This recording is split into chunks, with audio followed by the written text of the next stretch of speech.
Ayah, bunda, bapak, ibu, jamaah sekalian yang dirahmati Allah, apa kabar semuanya subuh ini? Sehat? Coba jawab ya, sehat? Nah, kalau Ahilman tanya apa kabar, jawab Alhamdulillah ya. Sehat? Sehat badannya?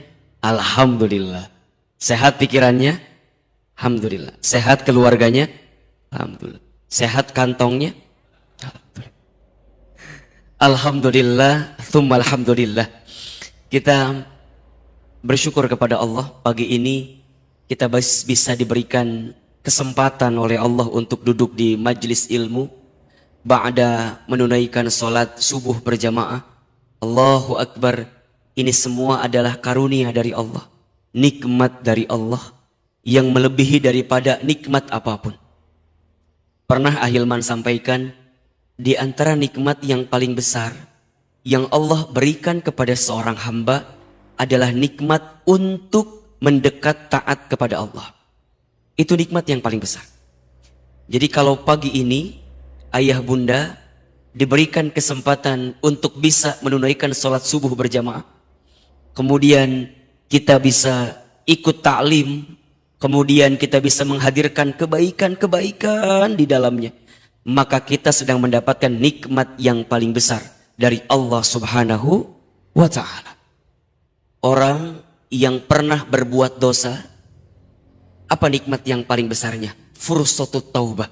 Allah berikan kesempatan bertobat. Jadi kalau kita pernah berbuat dosa, kemudian kita diberikan kesempatan bertobat, maka kesempatan taubat itu adalah nikmat yang paling besar. Kalau ada di antara kita yang mohon maaf ya, kehilangan mungkin kesempatan belajar waktu mudanya, ya, karena dia sibuk dan segala macamnya. Kemudian di usia-usia saat ini dia diberikan kemudahan untuk belajar, thalabul ilmi, maka itu nikmat yang paling besar, rahmat, ya, termasuk ibadah kita, sholat tahajud, ya, bisa sholat subuh, nanti bisa duha. Itu nikmat. Makanya banyak orang yang mohon maaf ya suka bilang begini, Ahilman, saya mah sholat tahajud teh biar rezeki saya lancar. Boleh nggak kayak begitu? Boleh nggak? Boleh, silahkan. Tapi mereka lupa kalau dikasih kesempatan tahajud itu adalah rezeki. Jelas tidak?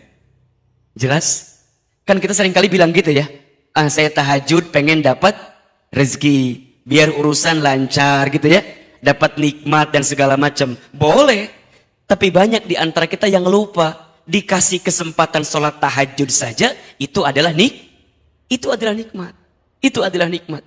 Maka Allahu Akbar walillahil hamd, nikmat Allah itu banyak.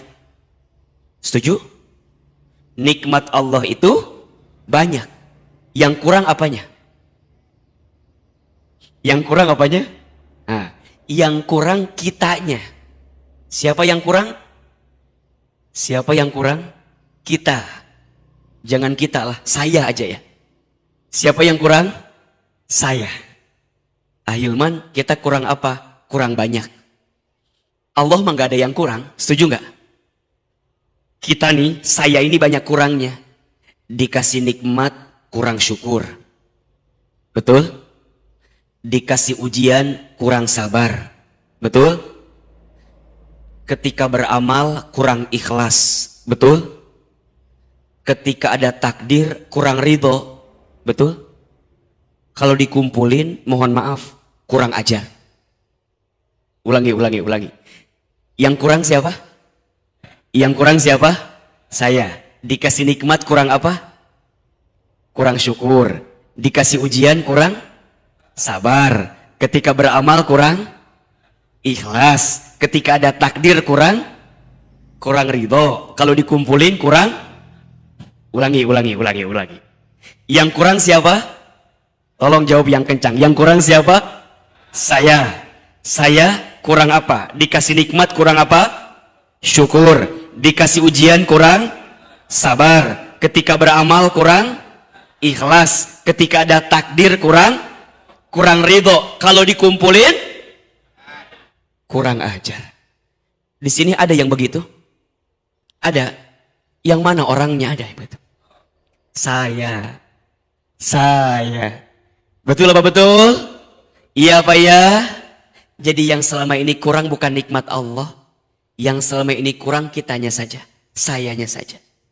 Maka Bapak Ibu sekalian, Ahilman mengajak di awal pertemuan ini kita bersyukur sama Allah. Tadi sebelum subuh 3:30 kira-kira saya WA Mas Fajar. Kemungkinan saya nggak akan bisa datang ke Masjid Al-Ijtihad ini. Karena semalam baru pulang jam 2. Ya, makanya wajahnya agak sedikit gimana? Masih glowing atau enggak? Masih kelihatan aman Pak? Baru pulang jam 2 karena di Bogor kemarin ada hajat besar kami teman hijrah. Allahu Akbar. Kalau bicara capek lelah, kalau bicara lelah pasti capek juga. Saya kata Mas Fajar, Ustadz, kalau Ustadz nggak datang, saya harus bilang apa sama jamaah katanya. Saya langsung mikir, tapi saya terlambat ya berangkatnya, enggak apa-apa. Supir saya semuanya tidur. Jadi semuanya tidur. Allahu Akbar. Dan izin Allah, takdir Allah. Hari ini kita masih bisa bertemu. Senang sekali. Saya tuh kalau ke masjid ini kangen. Kemarin waktu saya ngisi waktu lalu masih belum pakai karpet ya. Sekarang udah pakai karpet. Lebih nyaman gak? Lebih enak gak? Kalau begini biasanya kajiannya agak lama kita ya. Sampai jam berapa kita kajiannya nih? Sampai jam 8. Baik, Bapak sampai jam 8 ya. Ustaz sampai jam 6 selesai insya Allah ya. Allahu Akbar walillahilham. Ayahanda, Masya Allah. Bunda, terima kasih sudah berkenan menunggu, Masya Allah ya. Mudah-mudahan dapat pahala sabar insya Allah ya. Amin ya. Baik, pagi ini Ahilman coba akan berbagi tentang satu tema yang dekat dengan kehidupan kita. Judulnya adalah agar lebih tenang dalam urusan rezeki. Punten saya mau tanya. Hari ini di antara kita yang hadir ada yang sedang gelisah dengan urusan rezeki? Ada? Kalau ada kita lanjutkan kajiannya. Kalau tidak ada cukup sekian dan terima kasih. Ya untuk apa dibahas Pak? Nggak ada masalah di sini ternyata ya. Coba ada nggak yang sedang gelisah dengan rezeki? Ada? Banyak atau sedikit? Yang mana orangnya? Allahu Akbar, saya lagi ini. Ini kelihatan kalau kelihatan dari wajahnya hampir sama semua ini ya. Wajah-wajah banyak masalah kelihatannya ya. Allahu Akbar. Baik. Pagi ini kita akan belajar sedikit lah ayah bunda. Gimana caranya agar kita bisa tenang dalam urusan rezeki. Pada waktu syuruk ya. Masya Allah. Gak apa-apa ini. Lanjut atau cukup? Lanjut atau cukup? Nggak bosan? Nggak capek? Yang capek siapa? Ustadz ya, baik ya. Ustadz mohon izin minum dulu. Ini sayang ini ada minum di sini nih. Alhamdulillah. Baik. Ayah bunda, ada setidaknya ya, ada 4 konsep atau 4 prinsip tentang urusan rezeki yang harus kita fahami dan yakini. Ada berapa? Ada berapa? 4. 1. Rizki itu sudah dijamin oleh Allah. Ahilman ulangi. Rizki itu sudah dijamin oleh Allah. Quran surat Hud ayat 6. Surat apa? Hud ayat berapa? Ayat 6. Silahkan. Yang ada Quran, dibuka Al-Qurannya di rumah. Yang menyaksikan melalui Al-Ijtihad TV, silahkan. Dibuka Quran surat Hud ayat 6. A'udzubillahi minasyaitonirrajim. Bismillahirrahmanirrahim. Perhatikan dengan iman ya. Wa ma min dzabbatin fil ardi illa 'alallahi rizquha. Wa ya'lamu mustaqarraha wa mustawda'aha kullun fi kitabim mubin. Artinya, wa ma min dzabbatin fil ardi illa 'alallahi rizquha. Dan tidak ada makhluk yang melata pun. Ya. Dia bergerak di muka bumi, dia hidup di muka bumi illa kecuali 'alallahi rizquha, dijamin oleh Allah rizkinya. Jelas? Ya. Dalam ayat ini Allah Subhanahu wa taala menggunakan subjeknya makhluk yang melata. Jadi bahasa gampangnya begini, makhluk yang melata saja gitu. Ya, makhluk yang melata saja selama dia hidup di muka bumi Allah jamin rizkinya, apalagi kita manusia. Makhluk yang melata aja dijamin oleh Allah rizkinya, apalagi kita manusia yang tidak melata. Betul apa betul? Apalagi kita manusia yang diciptakan oleh Allah dengan bentuk yang paling sempurna. Kan begitu. Laqad khalaqnal insana fi ahsani taqwim. Sungguh kami telah menciptakan manusia dalam bentuk yang paling sempurna. Tuh. Yang sempurna kita manusia, mohon maaf, makhluk yang melata saja Allah sudah jamin rezekinya. Artinya gimana Ahilman? Berarti kalau sampai hari ini, sampai saat ini kita masih diberikan kehidupan oleh Allah, kita masih bisa bernafas, kita masih bisa membuka mata, kita masih bisa menghembuskan nafas, jantung kita masih berdetak, berarti di saat yang bersamaan masih ada jatah rezeki untuk kita. Jelas? Bahkan Nabi SAW menegaskan dalam sabdanya, ya ayyuhan nas, wahai manusia, inna ahadakum lan yamuta hatta yastakmila rizqahu. Sesungguhnya di antara kamu sekalian tidak akan pernah mati, tidak akan pernah wafat sehingga sempurna rezekinya. Jadi gimana Ustadz? Kalau sekarang kita masih hidup, berarti masih ada rezeki atau tidak untuk kita? Masih ada rezeki atau tidak? Masih. Jadi untuk apa kita mengkhawatirkan sesuatu yang sudah dijamin? Coba. Ibu bapak mikirin yang sudah dijamin. Puyeng gak kira-kira? Ya puyeng, orang udah dijamin, kalem aja. Tenang aja. Ngapain kita mengkhawatirkan yang sudah dijamin? Yang kita khawatirkan itu jangan yang sudah dijamin. Khawatirkan yang belum dijamin. Apa itu Ustadz? Punten. Keberkahan rizkinya. Kan rizki berkah belum dijamin. Betul nggak? Rizki itu jadi amal soleh atau bukan? Itu belum dijamin. Dengan Allah berikan rizki, kita bersyukur atau tidak? Itu belum dijamin. Tapi kalau rizkinya sudah dijamin oleh Allah. Jelas sampai di sini jelas? Jelas? Jadi kalau sekarang ini kita masih hidup, kita masih bisa bernafas, kita masih ada di sini, maka tolong pastikan di hati kita Allah masih jatahkan rizki untuk kita. Karena seseorang tidak akan pernah wafat sebelum sempurna rizkinya. Jelas? Sok sekarang kita bahas. Makhluk yang melata itu contohnya apa? Apa? Ular. Ular-ularlah kejauhan Pak. Yang dekat-dekat apa kira-kira? Cacing terlalu bawah Pak. Yang dekat-dekat aja nih. Yang kelihatan kira-kira apa nih? Apa? Cicak. Cicak melata, setuju? Oke. Ahilman tanya, cicak di mana kerjanya? Di dinding. Terus. Cicak di dinding. Apa job desk-nya? Apa pekerjaannya? Diam-diam merayap. Di sini ada yang kerjanya diam-diam merayap? Ada yang diam-diam merayap? Nggak ada ya. Cicak di dinding, diam-diam merayap.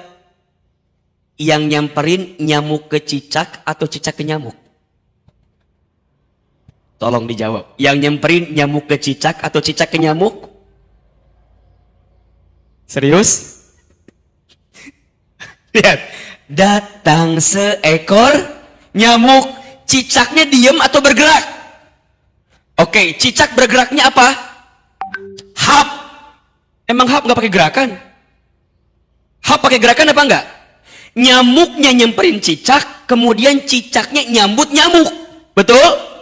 Berarti jatah cicak tuh ada nyamuk, betul? Dan nyamuk tahu Boleh jadi dirinya adalah rezeki untuk siapa? Untuk cicak. Tapi cicaknya nggak diem.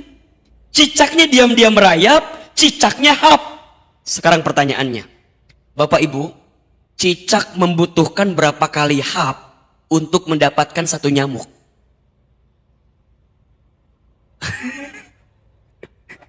Coba, cicak butuh berapa kali hap untuk dapatin satu nyamuk? Pertanyaannya, apakah sekali hap langsung dapat nyamuk atau harus berkali-kali hap?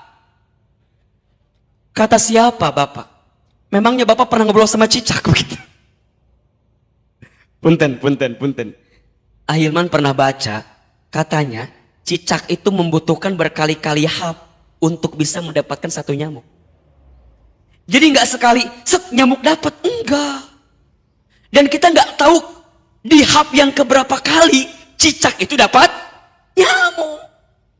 Nah pertanyaannya yang kedua, mengapa cicak kenapa cicak istiqomah? Kenapa cicak konsisten untuk terus hap walaupun nyamuknya nggak dapat? Halo.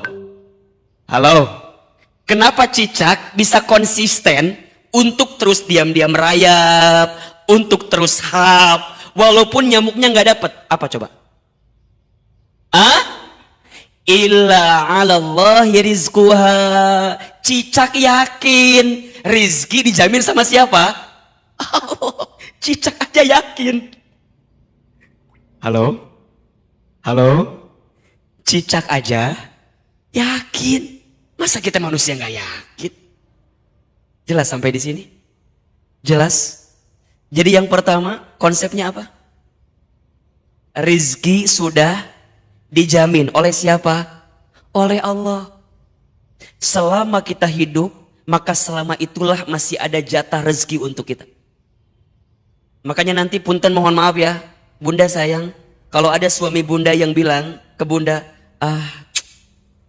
Papa manges awah rezekina, udah nggak ada rezekinya. Bunda bilang, kata Ahilman juga Pak, kalau Bapak masih hidup berarti masih ada rezeki. Jadi gimana Ustadz? Semangat dengan hidup ini. Ini yang pertama. Terus yang gimana kedua Ustadz konsepnya? Walaupun rizki sudah dijamin, konsep yang kedua, rizki harus dijemput. Apa yang kedua? Rizki harus dijemput. Kenapa Ahilman menyampaikan dijemput? Kenapa kalimatnya nggak dicari? Bedanya dijemput dengan dicari apa? Kalau dicari belum tentu ada, kalau dijemput pasti ada. Rizki harus dijemput, harus diikhtiarkan, harus diusahakan, nggak bisa diem-diem baik. Ustadz, berarti harus kerja kita ini, iya. Harus usaha, iya. Harus ikhtiar, iya.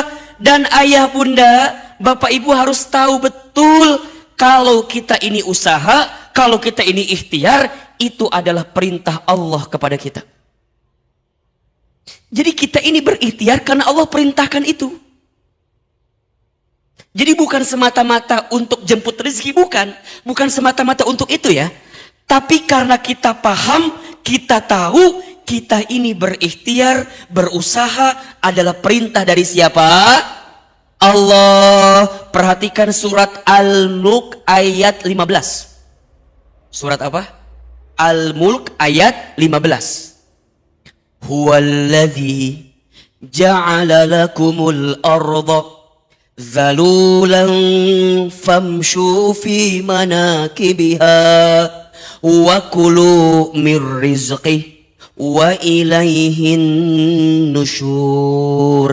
Dialah Allah yang menjadikan bumi ini luas. Bumi ini luas, ya. Zalulan, yang mudah engkau jelajahi, yang mudah engkau datangi, yang mudah engkau dapati, gitu. Apa perintah Allah? Famshu fi manakibiha, maka berjalanlah, maka usahalah, maka ikhtiarlah, maka bekerjalah, maka berdaganglah. Kira-kira begitulah kalimatnya. Apa? di setiap penjuru buminya. Wa kulu mir rizqi, dan makanlah sebagian rizki yang aku hadirkan kepadanya. Jadi kita ini bekerja, kita ini berusaha, kita ini berikhtiar adalah perintah dari siapa? Allah.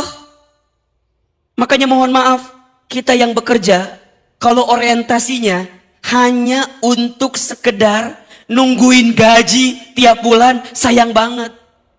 Sayang banget. Kalau hanya itu ya, kalau hanya itu. Kenapa? Karena bekerja itu ibadah.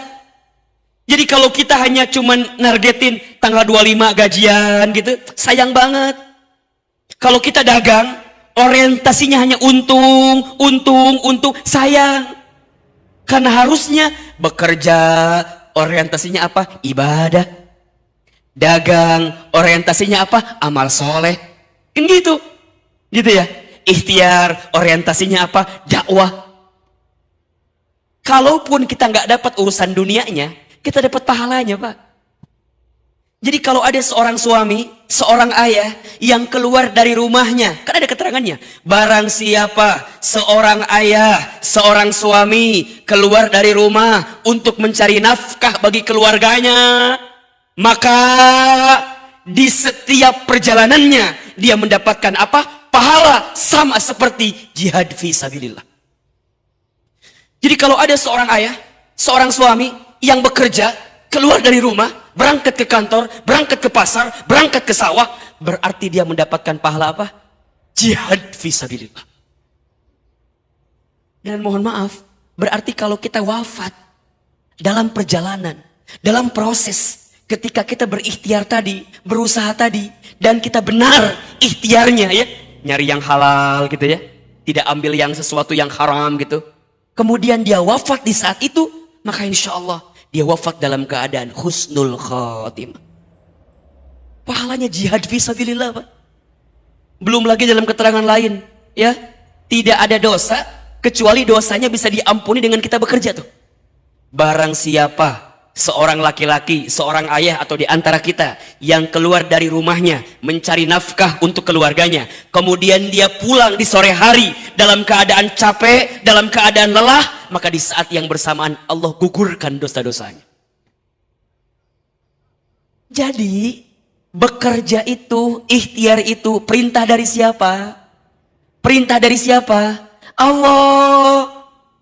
Jelas sekali. Berarti punten, kalau kita bekerja, kemudian mohon maaf ya, tidak mendapatkan apresiasi terbaik dari tempat perusahaan kita nggak akan galau gitu loh. Kita nggak akan gelisah. Kenapa Ahilman? Karena kita bekerja, ini perintah Allah. Ini kewajiban kita kepada Allah. Berarti kalau kita nggak kerja, kalau kita nggak berusaha, kalau kita nggak berikhtiar, berarti kelak kita akan dihisab oleh Allah. Ente kenapa nggak ikhtiar gitu? Ente kenapa nggak kerja? Nah, pada bab ikhtiar ini kita bagi dua. Satu, ada ikhtiar bumi. Dua, ada ikhtiar langit. Satu ikhtiar apa? Bumi. Dua, ikhtiar apa? Langit. Ahilman, ikhtiar bumi apa? Ikhtiar bumi itu kerjanya. Silahkan. Yang dagang dah. Yang tani dah. Yang punya kebun ngebon dah, silahkan. Yang punya sawah silahkan nyawah dah. Kerja tuh. Kerja. Yang kemudian profesional, ASN atau apapun itu, ayo kerja. Itu dunianya. Tapi ingat, jangan lupa kita mengetuk pintu langit. Apa? Ikhtiar ukhrawinya dikuatin. Apa diantaranya? Takwa. Kan jelas kata Allah. Wa may yattaqillah yaj'al lahu makhraja wa yarzuqhu min haitsu la yahtasib. Barang siapa yang bertakwa kepada Allah, Allah akan tunjukkan jalan keluar. Segede apapun masalah kita, sebesar apapun masalah kita, kalau kita bertakwa ke Allah, Allah bukakan jalan keluarnya.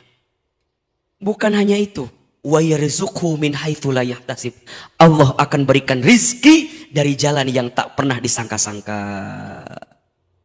Jadi gimana Ustaz? Ayolah, kalau kita pengen rizki kita mudah, rizki kita tenang, rizki kita lapang, ikhtiar. Ikhtiarnya ada dua, ikhtiar buminya kerja, dagang, usaha gitu.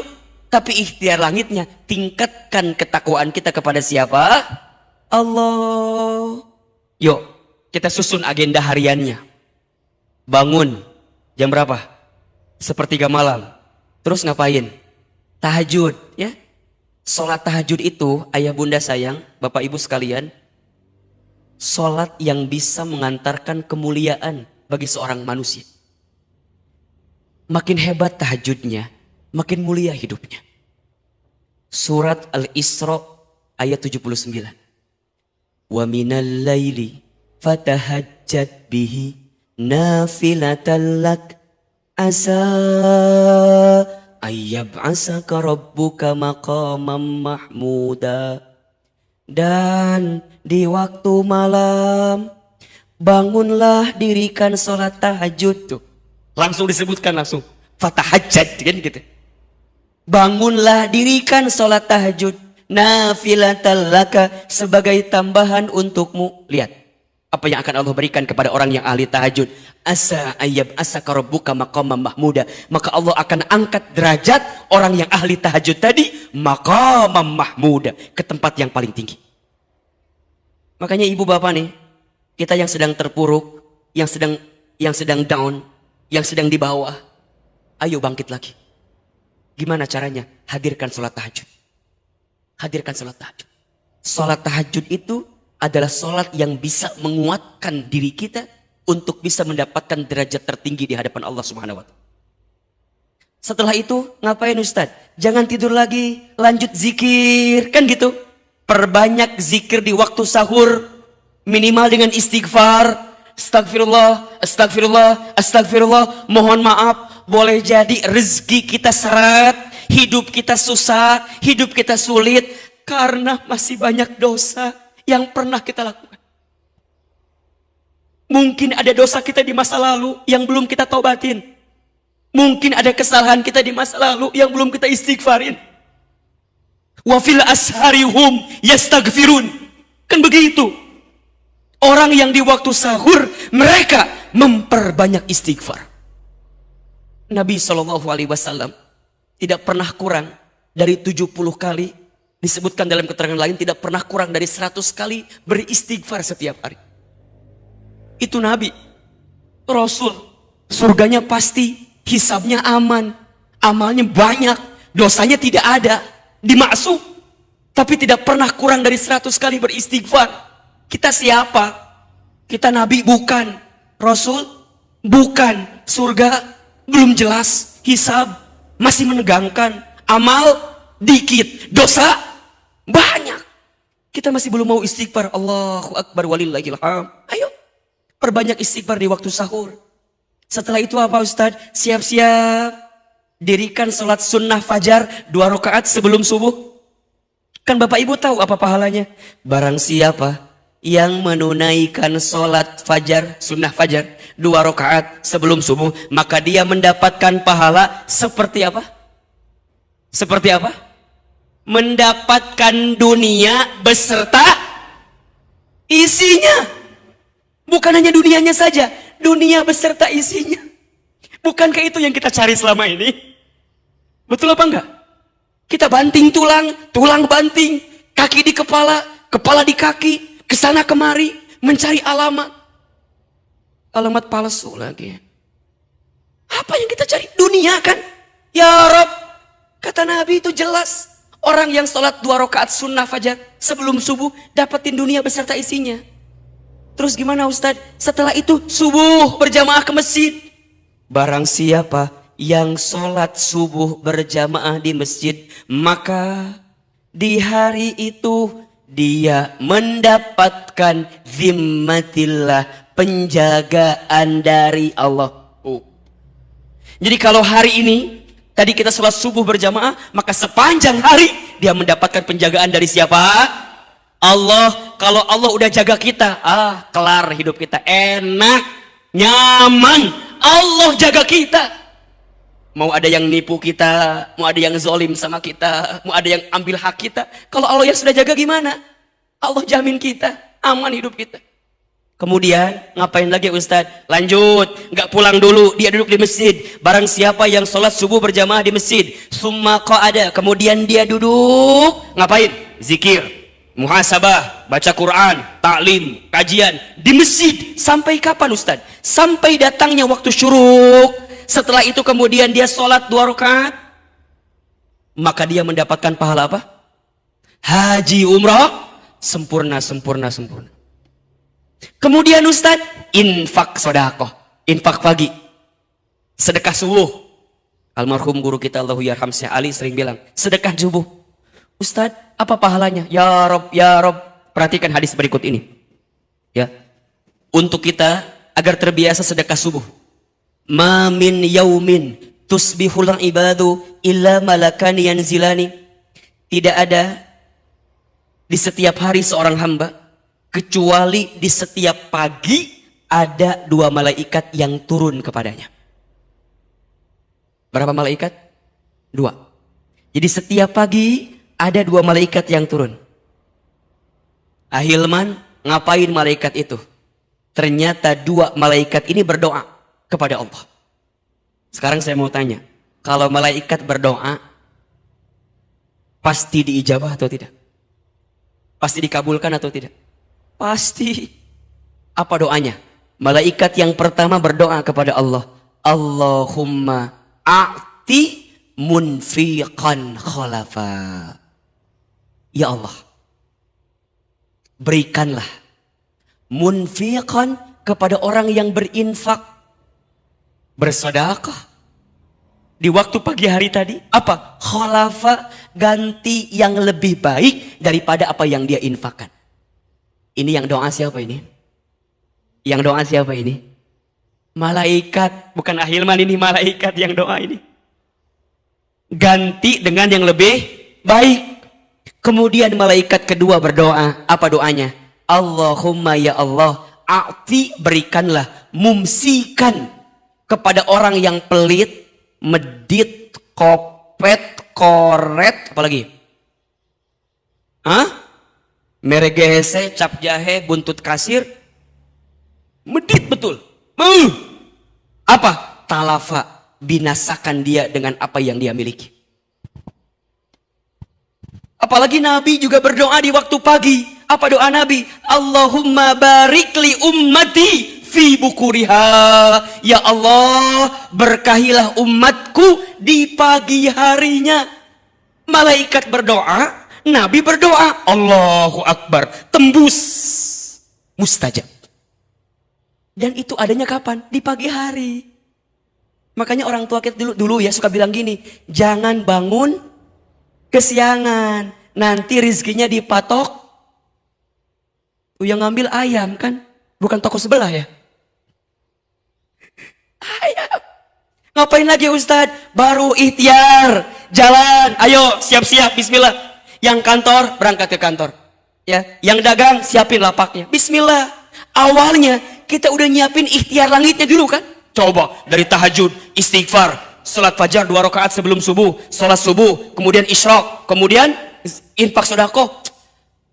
Masa sih rizkinya nggak ada? Ya nggak? Kemudian apa? Duha, salat duha. Barang siapa yang tidak meninggalkan 4 rakaat salat duha di pagi hari, maka Allah akan cukupkan kebutuhannya. Cukup kebutuhannya. Kita gak usah minta banyak lah, minta cukup aja. Betul? Mau bangun rumah, cukup.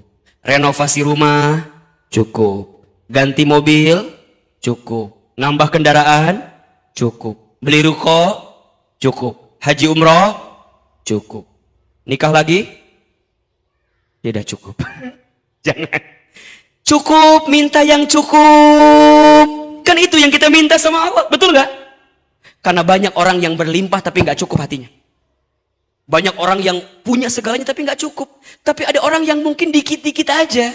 Gajinya gak gede Ustadz, tapi cukup gitu. Allahu Akbar. Coba saya mau tanya ibu bapak, tolong jawab, pilih mana? Kaya gelisah, miskin tenang. Saya tahu jawabannya, saya tahu ya. Yang ketiga jawabannya ya. Kayak kalau boleh milih ini mah ya. Mungkin kita nggak usah minta yang banyak-banyak, tapi tenang, cukup itu kebahagiaan. Maka ayo duhai, jangan sampai lupa sholat duha itu. Kalau mau kita sempurnakan 12 rakaat kan, barang siapa yang sholat duha 2 rakaat, maka kelak dia dibangunkan istana di mana? Di surga. Makanya dalam duha kita sering doakan setelah duha apa? Allahumma inna duha'a duha'uka wal baha'a baha'uka wal jamala jamaluka wal quwwata quwwatuka wal qudrata qudratuka wal ismata ismatuka. Lanjut doanya. Allahumma in kana rizqi fis samai fa'anzilhu wa in kana fil ardi fa'akhrijhu wa in kana haraman fatahhirhu wa in kana mu'assiran fayassirhu wa in kana ba'idan faqarribhu ma ataita ya Allah fi ibadika sholihin. Ya Allah, jika rizkiku masih di langit, maka turunkanlah. Jika rizkiku masih di bumi, maka keluarkanlah. Jika rizkiku masih haram, maka sucikanlah. Jika masih sulit, mudahkanlah. Jika masih jauh, dekatkanlah. Ya Allah, berikan kami rizki sebagaimana Engkau berikan kepada hamba-Mu yang soleh. Nikmat apa enggak? Nikmat apa enggak? Ayo, rizki itu harus dijemput. Makanya punten mohon maaf ya, Ahilman tuh paling kesel sama orang yang bikin status akan indah pada waktunya. Tapi gawe ente gitu. Cicing we. Statusnya naon? Akan indah pada waktunya. Statusnya akan indah pada waktunya. Tahajud malas. Subuh kesiangan. Duha nggak mau. Zuhur kelewatan. Asar kesorean. Maghrib di perjalanan. Isya ketiduran. Statusnya akan indah pada waktunya. Indah yang mana keles? Yang paling kesel lagi, udah mah ikhtiar langitnya enggak, ikhtiar buminya juga enggak. Bangunnya kesiangan, suruh kerja enggak mau, milih-milih kerjaan. Ayah bunda sayang, kondisi saat ini membutuhkan kita ya, mengistirahatkan otak, menghidupkan hati katanya. Iya enggak? Sekarang kan serba enggak nentu Pak, betul enggak sih? Dipikir pakai logika makin enggak nyambung. Jadi gimana? Kita butuh kedekatan dengan Allah yang kuat Pak. Beneran. Beneran. Doa kita harus makin kenceng Bu sekarang Pak. Betul apa enggak? Ya, amal kita harus makin banyak Pak. Ini bentuk kita ngundang rizki. Allah tuh datang ke kita gitu loh. Kita ngandelin usaha kita semata, capek yang ada Pak. Capek enggak kira-kira? Capek. Iya kan? Ngandelin strategi A, B, C, D. Stres Pak. Stres. Kita butuh strategi langit kayaknya sekarang itu. Ya, Allah yang bisa menggerakkan semuanya ini. Kan kita jelas, yakin kan? Yang ngasih rizki siapa? Yang ngasih rizki siapa? Yang ngatur rizki kita siapa? Yang menghidupkan siapa? Yang mematikan siapa? Allah. Maka catatannya adalah jangan sampai ikhtiar kita menjemput rizki melupakan kita kepada Allah Sang Maha Pemberi rizki gitu loh maksudnya. Jelas? Jangan sampai kesibukan kita menjemput rizki membuat kita lupa dan lalai kepada Allah Sang Maha Pemberi rizki. Contoh ya, sholat aja Pak, sholat aja. Ini pesan dari Ahilman ya. Bapak Ibu, ayah bunda jamaah, jangan sampai meninggalkan sholat ya. Sholat itu indikator kebaikan seseorang. Makin baik sholatnya, baik semua amal. Dan sholat itu adalah amalan yang akan dihisab ketika nanti hari kiamat pertama kali. Inna awwala ma yuhasabu bihil abdu yaumal qiyamah as-salat. Sesungguhnya perkara pertama yang akan dihisab ketika nanti hari kiamat adalah salat. Jika benar salatnya, benar semua amalnya. Jika buruk salatnya, buruk seluruh amalnya. Termasuk Bapak Ibu, salat itu indikator kebaikan rezeki kita. Salatnya benar, rezekinya lancar dah. Buka surat Toha ayat 132. Surat apa? Toha ayat berapa? 132. Kata Allah, wa'mur ahlaka bis salat, dan perintahkanlah keluargamu untuk salat. Wastabir 'alaiha, dan bersabar-sabarlah dalam salat itu. Apa kata Allah? Kalau salatnya udah benar, salatnya udah bagus, salatnya udah baik gitu, la nas'aluka rizqan, jangan pernah bertanya tentang rezeki gitu. Jangan pernah khawatir tentang rezeki. Kenapa? Nahnu narzuquka, kami yang akan menjamin rezekimu, kata Allah. Wal akibatu littaqwa, karena itu akibat ketakwaan engkau kepadaku, kata Allah. Jadi sebenarnya yang butuh sholat itu kita atau Allah? Kita. Allah tidak butuh ibadah kita, Pak. Allah tidak butuh sholat kita. Kita yang butuh dengan sholat kita. Makanya perhatikan ya. Kalau dalam sholat kita baca Fatihah. Fatihah itu kan kalau kita bedah lebih mendalam. Itu kan curhatan seorang hamba kepada Tuhannya gitu. Ya kan? Komunikasi kita ke Allah itu. Coba dari bacaan pertama tuh.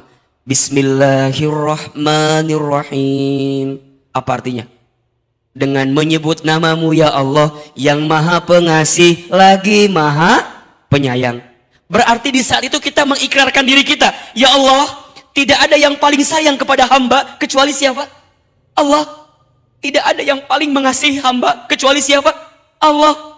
Berarti di saat yang bersamaan, kalau ada di antara Bapak Ibu yang bekerja, kemudian kecewa dengan perusahaannya, kecewa dengan tempat bekerjanya, jangan kecewa, kata Allah. Bukankah kita baca ketika sholat? Oke, orang bisa mengecewakanku. Oke, perusahaan bisa menyakitiku. Oke, semua bisa melukaiku. Tapi aku yakin Allah tidak akan pernah menyakitiku. Allah tidak akan pernah melukaiku. Allah tidak akan pernah menzalimiku. Kenapa? Ar-Rahmanir Rahim. Allah yang maha pengasih lagi maha penyayang. Jadi kalau ibu punya rumah tangga, kemudian ibu ngerasa di rumah tangga ini suami nguji kita, kita sakit dengan keadaan suami itu misalnya, ibu gak akan kecewa. Karena ibu punya Allah yang maha pengasih lagi maha penyayang. Kemudian kita baca lagi, Alhamdulillahi Rabbil Alamin. Segala puji bagimu ya Allah, Tuhan semesta alam. Berarti di saat itu kita bilang apa sama Allah? Ya Allah, hari ini hamba ada, ini karenamu ya Allah. Tidak berhak ada yang dipuji kecuali siapa? Allah. Berarti mengajarkan kita untuk tidak apa? Untuk tidak sombong. Yang punya jabatan jangan sombong. Yang punya kedudukan jangan sombong. Yang punya harta jangan sombong. Kenapa? Kecil kita di hadapan Allah. Allah yang maha besar. Berarti saat kita baca Fatihah sedang menundukkan apa? Menundukkan kesombongan kita kan? Ar-Rahmanir Rahim, Maliki Yaumiddin. Nih, lihat kalimat ini. Iyyaka na'budu wa iyyaka nasta'in. Ya Allah, hanya kepadamulah aku menyembah dan hanya kepadamulah aku meminta pertolongan. Kalau kita minta tolong ke Allah, berarti kalimat sederhananya kita lagi punya masalah gitu loh. Kita lagi kurang, kita lagi sulit, kita lagi susah, kita minta tolong ke Allah. Apa yang kita minta sama Allah? Ihdinas siratal mustaqim. Ya Allah, hantarkan kami, tunjukkan kami jalan yang lurus. Ya Allah, hamba punya persoalan ini ya Allah. Kan gitu? Gimana jalannya ya Allah? Bukakan jalannya ya Allah, berikan jalannya ya Allah. Kan gitu. Siratal ladzina an'amta alaihim ghairil maghdubi alaihim walad. Salat, Pak. Salat itu pintu kebaikan. Salat itu pintu ampunan. Salat itu pintu kasih sayang. Sholat itu pintu rezeki. Itu bagian dari ikhtiar langit kita. Jelas? 3. Konsep rezeki itu tawakal ke Allah. Tugas kita apa? Ikhtiar. Yang menentukan hasilnya siapa? Allah. Nahnu bitakhir, wallahu bitakdir. Wa may yatawakkal 'alallah fahuwa hasbuh. Barang siapa yang bertawakal kepada Allah, maka Allah akan cukupkan rezekinya. Cukup. Cukup semua. Makanya doa nih, doa keluar rumah, apa doanya? Pas kita bawa bekerja, apa doanya?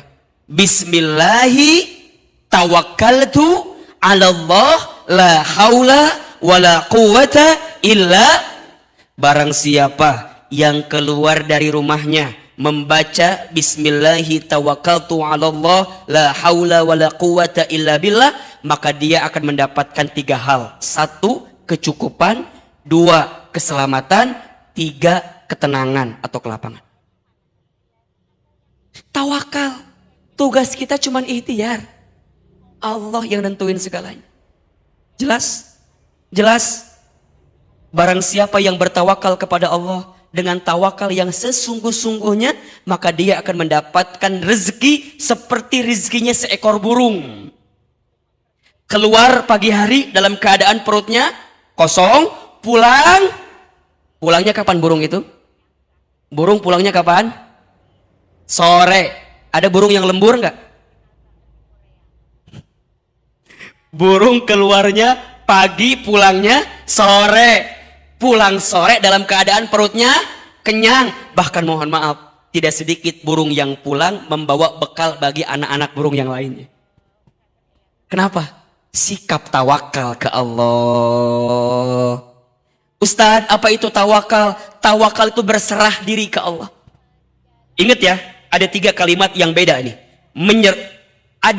Ada terserah, ada menyerah, ada berserah. Beda atau sama? Coba. Terserah, menyerah, berserah. Beda atau sama? Beda. Di mana bedanya? Di situ. Iya, saya tahu itu di situ. Ahilman, apa bedanya? Kalau terserah tidak punya tujuan. Terserah, itu nggak punya tujuan. Dia tuh hidup mau ngapain nggak tahu gitu. Urusan kerja mau ngapain, udah pokoknya saya kerja, itu gak ada tujuan. Nah, kalau sekarang udah tahu kan, kita kerja tujuannya apa? Ibadah. Tujuannya apa? Amal soleh. Tujuannya apa? Dakwah gitu ya. Ya. Kalau terserah nggak ada tujuan. Menyerah nggak ada usaha. Pasrah. Udah ada. Udah. Ustadz, udahlah. Bapak mah tinggal nunggu mati aja Ustadz lah. Menyerah. Kalau berserah, tujuannya ada, usahanya ada, hasilnya dia serahkan kepada siapa? Allah. Jelas kira-kira? Jelas? Selama ini Bapak Ibu ada pada zona mana? Terserah, menyerah, atau berserah? Atau tidak tiga-tiganya? Dari yurta ya meredan. Ustaz yang ngasih kumahang kewe cina. Gimana nanti aja? Jangan terserah, jangan menyerah, harus apa? Berserah. Sok we kerja atuh. Ikhtiar mah tidak akan pernah mengkhianati hasil, betul gak? Bismillah we. Allah lihat kok kerja kita. Allah lihat apa usaha kita. Betul apa enggak? Maka yang keempat, tutup pertemuan ini konsep rezekinya apa? Jangan membatasi rezeki dengan urusan harta saja. Jelas? Rizki Allah itu luas dan banyak. Setuju? Yang sempit apa?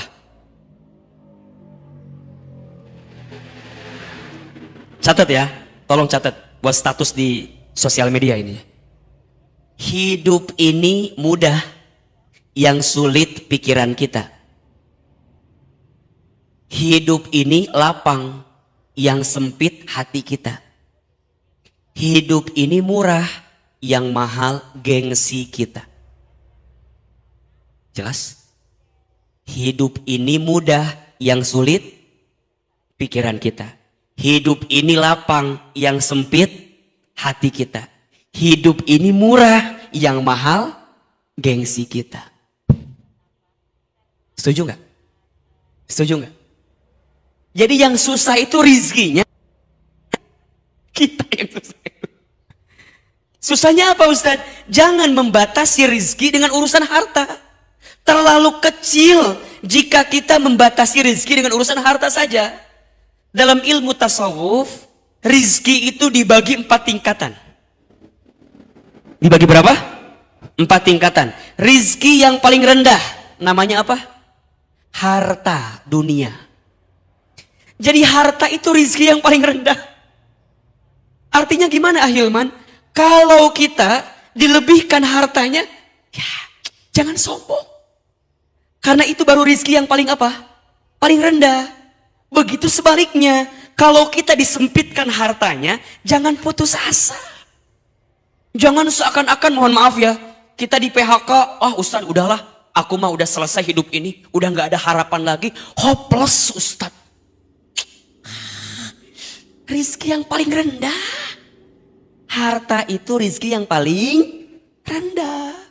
Naik lagi, rizki yang paling tinggi, apa namanya? Apa?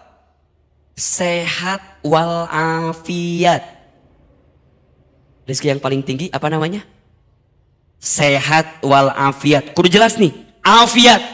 Karena yang paling penting afiatnya. Ustadz, apa bedanya sehat dengan sehat walafiat? Sehat itu, punten, urusan fisik. Kita punya mata, bisa melihat, sehat. Tapi kalau afiat, matanya hanya melihat yang baik-baik. Jelas? Coba saya mau tanya, mata kita fungsinya untuk apa? Untuk apa? Nah, perbaiki sekarang, melihat yang baik-baik. Kalau hanya melihat, punten mohon maaf, binatang juga melihat. Betul nggak? Hewan juga melihat. Tapi manusia diberikan mata. Dengan matanya dia melihat yang baik-baik. Maka dia minta apa? Sehat wal afiat. Lisan bisa bicara, sehat. Tapi kalau dia sehat wal afiat, bicaranya yang baik-baik. Tidak suka bohong, tidak ingkar janji, tidak fitnah, tidak sumpah serapah, tidak sering gibah. Sehat wal afiat. Jelas? Makanya doa kita mintanya apa? Allahumma inna nasba, yang istiqomah. Jangan takut, jangan sedih. Apa? Wa abshiru bil jannatil lati kuntum tu'adun. Ada kabar gembira yang Allah siapkan untukmu yang istiqomah. Apa? Surga.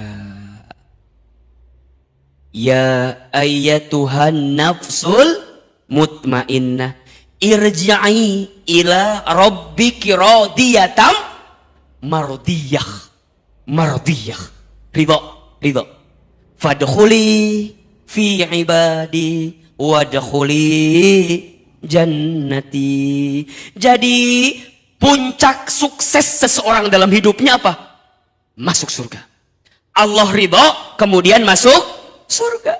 Jadi kalau sekarang kita punya pangkat, punya jabatan, harta banyak, itu bukan puncak kesuksesan. Bukan. Kalau harta aja, yang mau kita cari sebenarnya.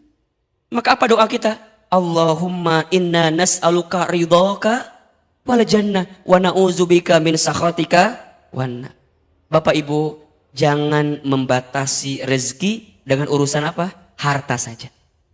Rizki Allah itu luas dan banyak. Yang sempit apa?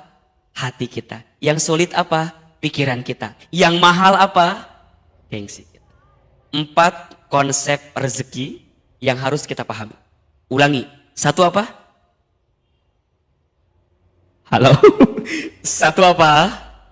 Rizki sudah dijamin. Oleh siapa? Oleh Allah. 2, rizki harus dijemput, diikhtiarkan. 3, tawakal dalam urusan rezeki. 4, jangan membatasi rezeki dengan urusan harta dunia semata. Ulangi. 1 apa? Rezeki sudah dijamin. Oleh siapa? Oleh Allah. Jadi gimana? Gak usah lagi khawatir urusan rezeki. Karena sudah dijamin. Rezeki sudah tertakar, tak mungkin tertukar. Rezeki sudah dijamin, tak mungkin diambil orang lain.